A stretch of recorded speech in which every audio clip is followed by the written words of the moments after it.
Bu sebepten o'rta asr Yevropaninki zulmetlik devri deb ataladi. Ammo bu o'rta asrda islom dunyosi qandaqdi? O'rta asrda islom dunyosi eng gullangan, ya'ni Abbosiylarninki oltin davrida edi. Lekin Misr xalqining ko'p qismi uyg'oq edi. Napoleonning bu ishlarga aldanmaydi. Bo'libmi Azhar universiteti xalqning aldanmasligi, bu mustamlik qarshi isyon qilishi, jihad qilishida nihoyat muhim rol o'ynaydi. Shundaqla Suriyalik, ya'ni Halablik Süleyman Halabi degan bu Azhar universiteti o'quvchisi Fransiyacha yasanib Kilibirning qasriga kiradi va Kilibirni o'ldirib yetadi.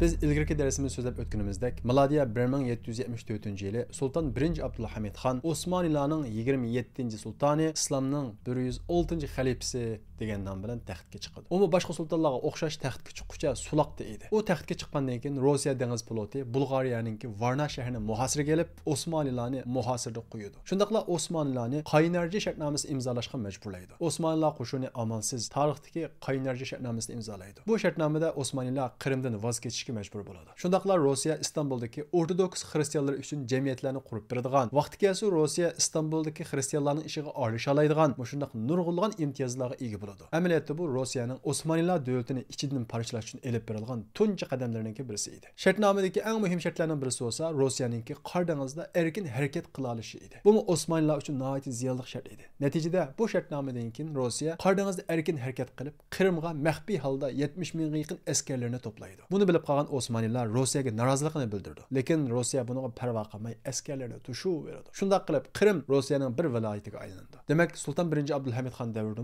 Osmanlılar chekinishni davom qiladi. Sultan 1. Abdülhamid xon davlatni taraqqiy qildirish uchun ba'zi islohotlar olib boradi. Masalan, milodiya 1775-yili bugungi kunimizdagi İstanbul Teknik Universiteti deb atalgan bu universitetning o'rniga Bahrul Humayun muhandisxonasi nomida texnika maktabi insho qiladi. Shundaqla bu maktabga Yevropadan injenerlarni va o'qituvchilarni taklif qiladi. Shundaqla yenichar alohida muhofazat qismini tartibga solib islohot olib boradi. Rossiya bo'lsa Qrimni besilib bo'ldi qilmasdan Georgiyaga ko'zini tashlab atdi. Buning qarta Osmanlılar davlati qattiq inkas bildirdi. Shundaqla Osmanlılar zimindagi Rossiyaning bosh elchisini chaqirtib, uni qattiq noroziligini bildirdi. Lekin Rossiya Avstriya bilan Osmanlılar qarshi ittifoq tuzib olgan edi. Bu sebepten Rossiya bununla parvo qilmaydi. Hatta 1787-yili Avstriya va Rossiya birlashma qo'shini Osmanlılarga rasmiy shaklda urush e'lon qiladi. Sultan 1. Abdülhamid xon bu ittifoqni buzib o'tish uchun darhol Avstriyaga keng ko'lamli qo'shin tortadi va milodiya 1788-yili 9-oyning 17-kuni Avstriyaga besib kiradi. Avstriya qo'shini Osmanlılar qo'shini bilan Shabash degan joyda uchrashadi va tarixdagi Shabash urushi yuz beradi. Bu urushda Osmanlılar, ya'ni Sultan 1. Abdülhamid xon qo'shini g'alaba qiladi. Shundaqla Avstriyaning 50 ming askarini asirga oladi. Yüzlerce zembirekni ganimet aladı. Bu uruş arqali Osmanlılar Rossiyanın en muhim ittifaqdashidan ayırib etadi. Bu urushdagi g'alabadan keyin Sultan 1. Abdülhamid xon G'ozi deb ataladi. Rossiya bunun qarshi 80 ming kishilik dengiz piloti bilan Qor dengiz orolida erkin harakat qilib, Osmanlılar qarashli o'zi qal'asiga keng ko'lamli hujum qiladi. Shundaqla milodiya 1788-yili 12-oyning 17-kuni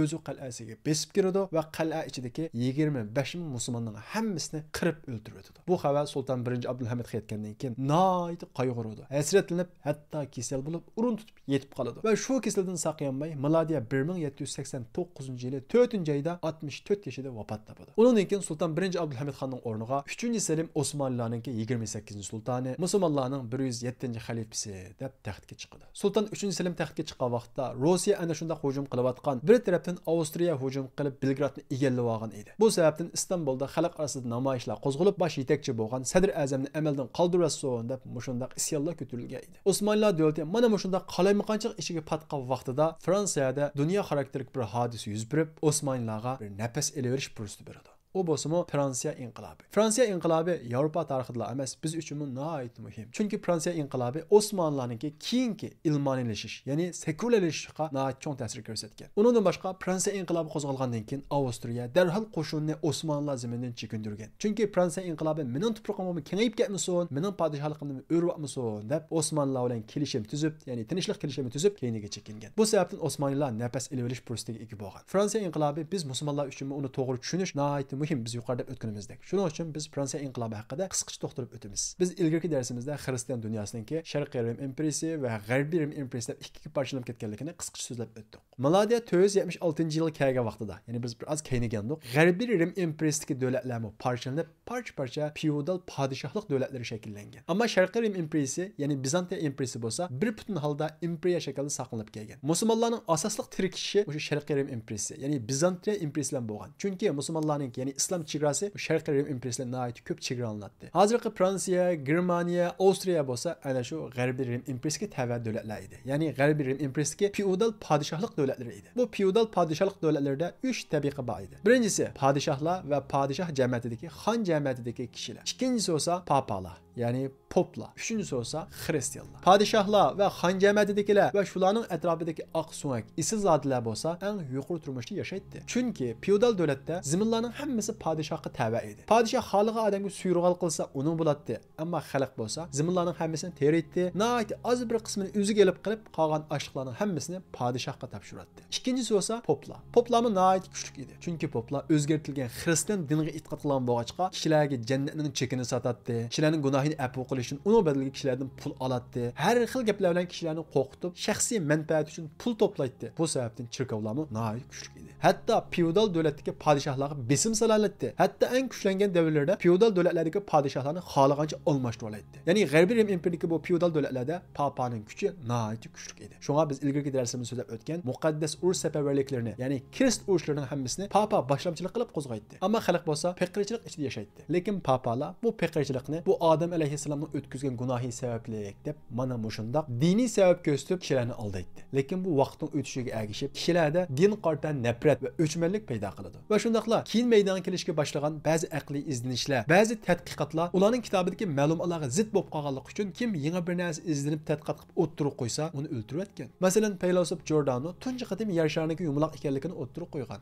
Ammo o'zgartirilgan xristian dinda yer shari tuz edi. Bu sababdan Giordanoni ba'zi tarixiy manbalarda ko'ydirib o'ldirilgan, ba'zi tarixiy manbalarda darg'asib o'ldirilgan deyildi. Ya'ni mushunga o'xshagan ularning kitoblarida tafsiliy bayon qilgan ma'lumotlarga zid bir ma'lumotni o'ttirib qo'ysa, dinga qarshi qildi deb uni o'limga hukm qilgan. Undan boshqa ayollar masalasi nihoyat og'ir edi. Ya'ni ularning dinida ayollar erlarga o'xshash bir odam hisoblanmaydi. Ayollarning egilik huquqi bo'lmaydi, ya'ni bir narsa ola olmaydi. Hatto 150 yil qadar ayollarni bozorga olib sotadi. Masalan, Angliyada hozir qadar ana shu bozor bor. Ya'ni erlar ayollarni olib sotadigan mushu bozor Angliyada hali ham mavjud bor. Shundaqla ular suv ishlatishni gunoh deganga o'xshagan mushunda xurofat aqidalar bilan nihoyat maynat edi. Bu sababdan o'tir asr Yevropaninki zulmatlik davri deb ataladi. Ammo bu o'tir asrda islom dunyosi qandaqdi? O'tir asrda islom dunyosi eng gullangan. Ya'ni Abbosiylarninki oltin davrida edi. Har xil narsalarni kashf qilayotgan, ilm-fan gullangan, har xil sohadagi kitoblar arab tiliga tarjima qilingan, Bag'dod ilm va madaniyatning markaziga aylangan edi. Bu sababdan Yevropaliklar Bag'dodga berishni, Bag'dodni ko'rishni bir orzu, bir kuch sifatida ko'radi. Yevropaning mana bu patqoq va zulmatlik davri 14-asr kelguncha mana mushundaq davomlashgan. Ammo 14-asr kelgan vaqtda u zulmatga qarshi, u buzuq aqidaga qarshi ba'zi isyonlar inqiloblar qo'zg'alishga boshlagan. Lekin podshohlar tomonidan bostirilgan. Bu sababdan xalqda podshohga, poplarga nisbatan o'chmanlik paydo bo'lishga boshlagan. Podshohlarning xalqni bostirishini papalar bo'lsa, yo'lliq deb fatvo chiqarib bergan. Mana bu sababdan Yevropada sekularlashish, ya'ni hokimiyatni dindan ayirish, hatto dinni ijtimoiy hayotdan siqib chiqarish mana mush iqim maydonga kelishga boshlagan. Ya'ni xalq uchirgan faqirchilikning sababi shundaqla podshohning ular qilgan zulmini shu xristian odamning diniy odamlari, ya'ni poplari haqiqatni bayon qilmasdan diniy nom bilan qo'g'dab berganligi sababli kishilar dindan yiroqlashib sekularlashishni tanlagan. Bu sababdan Yevropada 16-asrdan boshlab sekularlashish tashviqotlari bosh ko'tarishga boshlagan. Chunki sekularlashish degan gap zulmdan qutulish, zulm qarshi turish degan bu qahramonlik ma'nosini bildiradi. Chunki amaliyotda poplar ana shu din nomi bilan xalqqa zulm qilgan, ularning haqqini yavagan, podshohlarning zulmini oqlagan. Milodiya 1760-yilga kelgan vaqtda Yevropa sanoati xili taraqqiy qilib, mexanik har xil narsalar ijod qilinib, sanoat inqilobi qo'zg'algan. Ya'ni sanoat davriga qadam qo'ygan. Bu aqliy iznish sababli texnikadagi bo'sishlar, texnika inqilobi ana shu davrdagi sekular iddiyasining gulnishiga texnik kuch qo'shgan. Xalq ichida shuncha uyg'unishlar va texnik sohasida bo'sishlar maydonga kelgan bo'lsin, lekin davlatlar hammasi feodal shaklda edi. Bu sababdan xalqdagi iqtisodiy krizis hal bo'lmagan, podshohlar boyolib mengiyvergan. Milodiya 1778-yilga kelgan vaqtda Fransiya bilan Angliya o'rtasida 6 yoki 7 7 yilga suzilgan urush bo'lgan. Bu urush jarayonida har ikki taraf nurg'unlagan odam va iqtisodiy ziyonga uchragan. Oxirida Angliya Fransiyani mag'lub qilib, Fransiya iqtisodiy krizga petib qolgan. Lekin shundaqdimi Fransiya podshohi Louis 7 1789-yili cho'ng qurultay ochgan. Bu qurultayga podshoh 7 Louis, xon jamiyati a'zolari, ya'ni oqso'ngaklar va xalq vakillari qatnashgan. Shundaqla bu qurultayda, ya'ni xalqdan siliq yig'imiz degan bu qaror ilingan. Bunun qarshi xalq vakillari qarshi chiqqan. Qurultay jarayonida dam olishga qo'yib etilib, dam olishdan yig'ilgan vaqtda xalq vakillarining hech qaysini qurultayga kirgizmagan va xalqning keng ko'lamli boj yig'imiz degan bu qarorni e'lon qilgan. Bunun qarta xalq vakillari isyon qilgan, ko'chaga chiqib xalqni to'plashga boshlagan. Natijada barobarlik va erkinlik nomida Fransiyadagi feodal podshohlik qarshi xalq umumyuzli qo'zg'alib ketgan. Askarlar ana shu faqir xalqdan ilingan bo'g'achqa buningga nurg'unlagan askarlar qo'shilgan. Bu inqilobga, ya'ni feodal podshohlik qarshi. Podshoh 30 ming kishilik qo'shin bilan Parijdagi inqilobni besishga buyruq tushirgan, lekin askarlar ularni bostirib bo'lmagan. Bu inqilobda 23 yoshli Napoleon degan aslida Fransiya podshohining bir askari bo'lgan. Bu askar inqilobchilar tarafida turib bir qahramonga, bir qutqazuvchiga aylangan. Chunki Napoleon 23 yoshda bo'lsa, inqilobchilarni yetaklagan. Shundaqla nurg'ulgan askarlarni o'zining safiga, ya'ni inqilobchilarning safiga qo'shib, xon jamiyatininki qurol yaroq saqlaydigan Bastil turmasiga besib kirgan va bu turmadagi nurg'ulgan qurol yaroqlarning hammasini egallagan. Ya'ni inqilobchilar qurollangan. Inqilobchilar qurollangandan keyin xon jamiyat tarafidagi askarlar bilan inqilobchilar o'tirisida rasmiy qonliq urush yuz bergan. Ya'ni bir tarafdan 7 mingdan ortiq ayol Parij ko'chalariga chiqib, erkinlik, ayollar huquqi nomida keng ko'lamli namoyish va inqilob qo'zg'agan. Ya'ni Fransiya butunlay qalamaqonchilikqa patgan. Ana shunda qalamaqonchilik patgan bo'lsa-mu, podshoh xalqning talabini qondirmagan, inqilob avjiga chiqqan. Hatto inqilobchilar ba'zi radikal, haddan oshgan usullarni qo'llangan. Oxirida xalq vakillari o'z oldiga xalq majlisi tashkillagan. Va shundaqla podshoh o'z oldiga elib olgan ziminlarning hammasini, ya'ni suyruqal qilingan ziminlarning hammasini amaldan qoldirib, xalqqa tarqitamiz deb mushunda xalqqa taqatgan. Shundaqla bu vaqtda inqilobchilardan Yaqubchilar deydigan bir siyosiy qurultay yoki siyosiy tashkilot maydoniga kelgan. Bu tashkilotning 500 ming a'zosi bor edi. Lekin bular feodal podshohlik davlatiga qarshi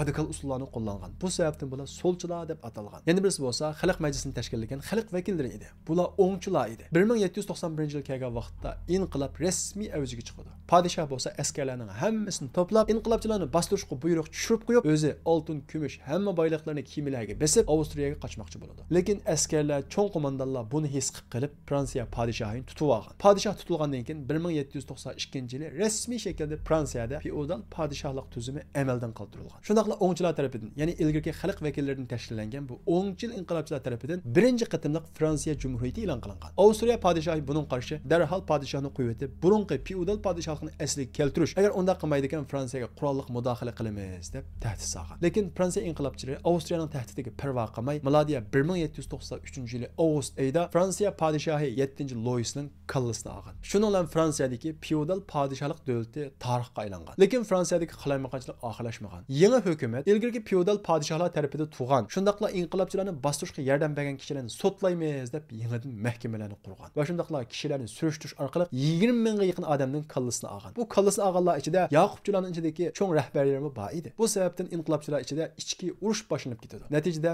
1794-yili bu birinchi qatim yangidan qurilgan Fransiya Jumhuriyati yiqildi, o'rniga ikkinchi qatimliq Fransiya Jumhuriyati qurildi. Ikkinchi jumhuriyat qurilgandan keyin birinchi jumhuriyatdagi ba'zi mansabdorlarni va askar qo'mondonlarni qo'lga oldi. Buning qatorida Napoleon qo'llanildi. Chunki Napoleon birinchi jumhuriyatning odami edi. Lekin uzun o'tmay quyib o'tdi. Mana shu vaqtda Sultan 3-Selim Fransiyaga odam avatib, injener ustasi izlayotgan edi. Napoleon bu xabarni anglagandan keyin yangi hukumatga, ya'ni ikkinchi Fransiya Jumhuriyatiga men Istanbulga berib, ana shu maktabda o'qituvchilik qilay, ya'ni Sultan Selimningki maktabida o'qituvchilik qilay deb bu talabni sunadi. Lekin Fransiya hukumati uning bu talabini rad qildi. Shundaqla uni o'zining askarininki qo'mondoni qildi. Ya'ni ikkinchi Fransiya Jumhuriyati o'zining askarining qo'mondoni qilib, yangi hukumatga qarshi qo'zg'algan inqiloblarni bostirish bilan vazifalantirdi.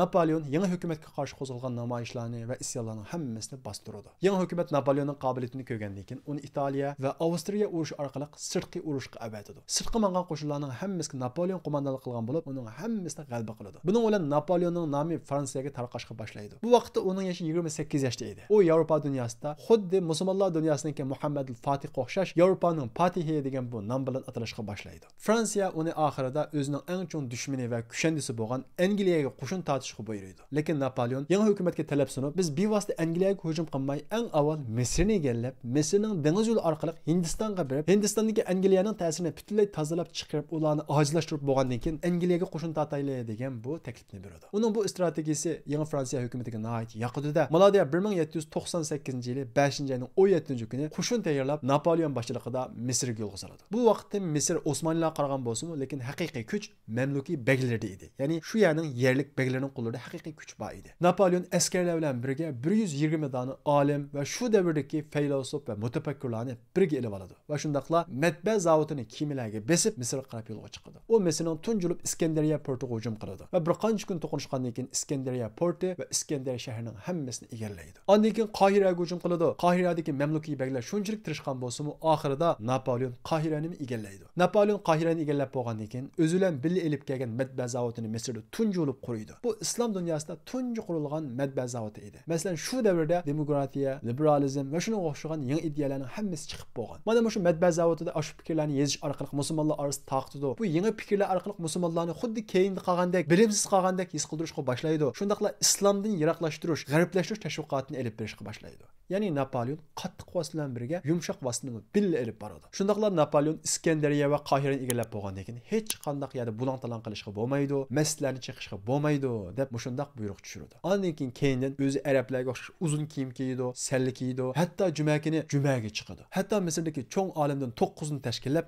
xalq majlis tashkillab, davlatni sizlar idora qilinglar. Men faqat sizlarni Osmonlilarning zulmidan qutuldirg'ili keldim. Sizlarni erkin qilg'ili, hur qilg'ili keldim deb mushu tashviqotni elib boradi. Ana shu cho'ng ulamolarning oldida men musulmon bo'ldim, sizlardan ta'sirlandim deb ismini Aliga o'zgartirdi. Ya'ni Napoleon ismini Aliga o'zgartirib, ana shu kishilarning oldida shahodat aytib, musulmon bo'lganligini e'lon qiladi. Hatto o'zining Misrni qutqizg'ili kelganligini ifodalash uchun Misrning matbaa zavodiga o'xshash va shunga o'xshagan ba'zi islohotlarni elib berib, Misrni taraqqiy qildirishga tirishgandek ko'rinadi. Shundaqla yangi islom aqidasiga zid bo'lgan fikrlarni, g'arblashtirish fikrlarini kengaytirib tashviqot qilishga boshlaydi. Lekin Misr xalqining ko'p qismi o'yg'oq edi. Napoleonning bu ishlarga aldanmaydi. Bo'libmi Azhar universiteti xalqning aldanmasligi, bu mustamlik qarshi isyon qilishi, jihad qilishida nihoyat muhim rol o'ynaydi. Bu sababdan Napoleon bir qancha Azhar shayxlarini tutib akilib kallasini oladi. Lekin Azhardagi isyon, Azhardagi inqilob besiqmay, butun inqilobchilarning markaziga aylandi. Natijada Misr xalqi va Mamlukiy beglari bu mustamlikchilarga qarshi keng ko'lamli jihad safarbarligi e'lon qiladi. Yana bir tarafdan Angliya Fransiyaniki Misrni egallab kuchlanib ketishi, shundaqla Misrdan keyin Hindistonga kelib o'zining ta'sirini yo'qotmaslik uchun bu Misrdagi isyonchilarga orqa tarafdan yordam beradi. Shundaqla dengiz yo'li orqali paraxod avatib Iskandariyadagi Fransiyaning dengiz pilotini vayron qiladi. Yana bir tarafdan Rossiya Osmonlarninki Misrga qo'shin tortishiga yordam qiladi. Chunki Fransiyaning kuchlanib ketishi Rossiyaga nisbatan ziyonli, Angliyaga nisbatan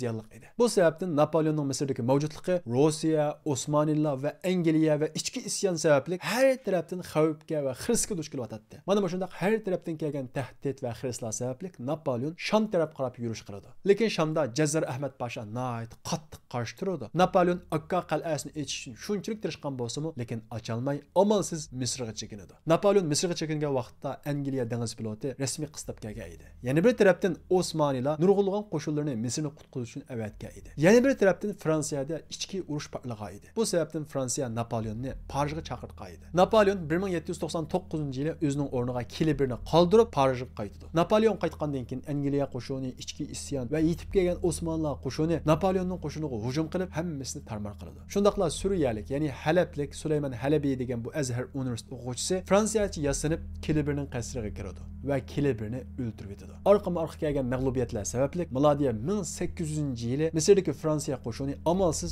erish shartnomasini imzolashga majbur bo'ladi va Misrni tashlab chiqib ketishga ma'qul bo'ladi. Shunda qilib Osmonlilar qo'shini Angliyaning yordami, Rossiyaning yordami, shundaqla ichki isyon, ya'ni ichidagi Mamlukiylar begligiga qarshi turish bilan Misrni qaytadan qo'lga oladi. Shundaqla Osmonlilar qo'shinidagi qo'mondan Muhammad Ali Pasha Misrning valisi bo'lib Misrda qoladi. Muhammad Ali Pasha asli Gretsiyalik bo'lib Osmonlilar qo'shinidagi bir qo'mondan edi. Muhammad Ali Pasha Misrning valisi bo'lgandan keyin iqtisodiy, harbiy, ilmiy har jihatlarda nurg'ulg'an islohotlarni olib berib, qisqa vaqt ichida Misrni xili taraqqiy qildirib o'tdi. Bu sababdan Muhammad Ali Pasha Misrning qurg'uvchisi deb ataladi. Napoleon bo'lsa Fransiyaga qaytdi. Bu vaqtda Fransiya sirtqi dushman va ichki qalaymiq alaqanchilikqa to'lgan edi. Ya'ni İtaliya bostirib kirgan edi. Napoleon bosh harbiy qo'mondonligini qo'lga olib, Italiyaga qarshi urush ochadi va bu urushda g'alaba qiladi. Ondan keyin Fransiya Cumhuriyetini amaldan qoldirib, Fransiya imperatorligini e'lon qiladi. Shundaqla Fransiya imperatorining imperatori o'zi bo'ladi. Tajni popdan emas, o'zi bevosita kiyadi. Bu tunji qatim Fransiyaning podshohi yoki imperatorning tajni popdan olmaslik edi. Bu Fransiya davlatining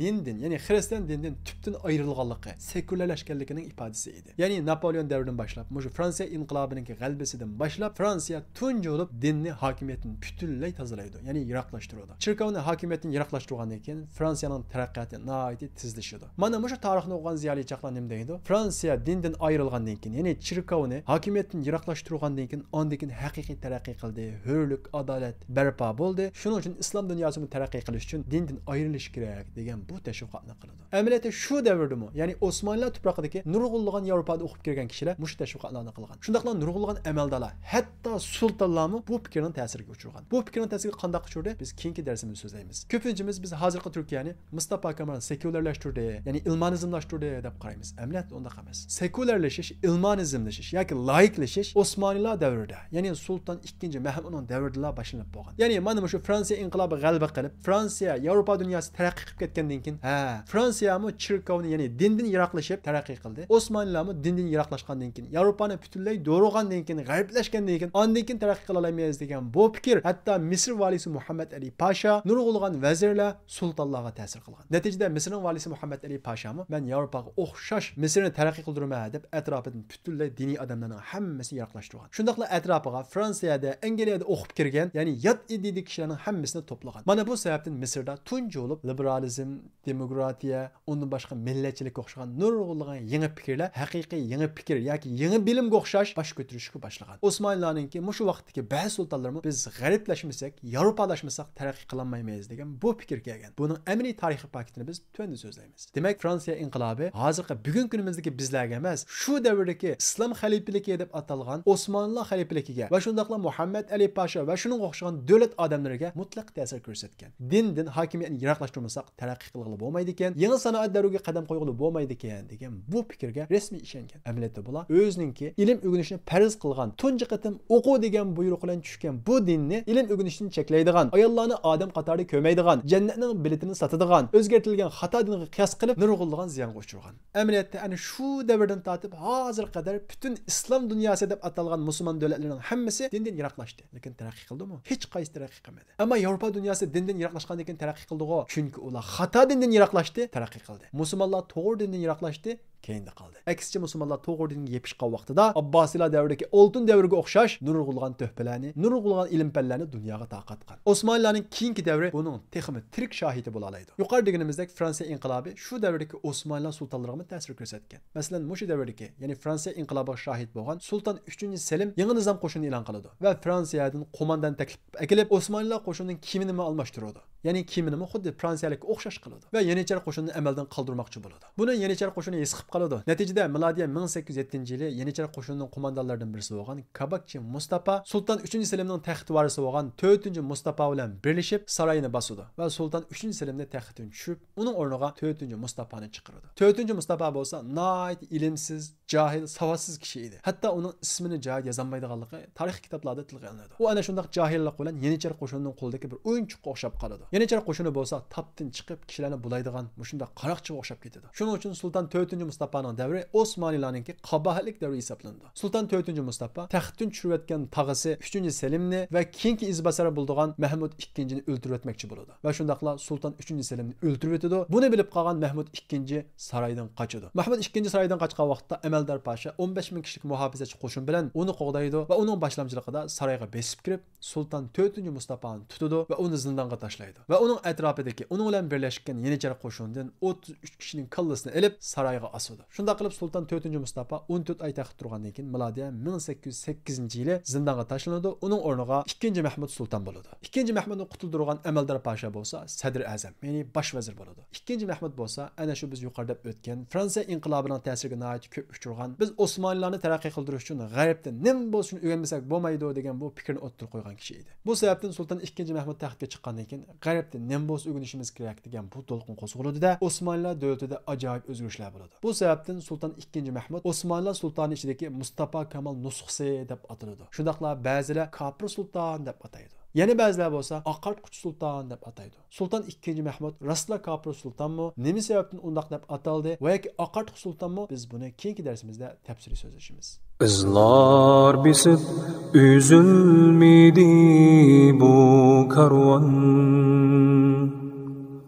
Toğulmaqda Hamza kabi hem Arslan. Izlar bisib üzülmedi bu karvan, Toğulmaqda Hamza kabi hem Arslan.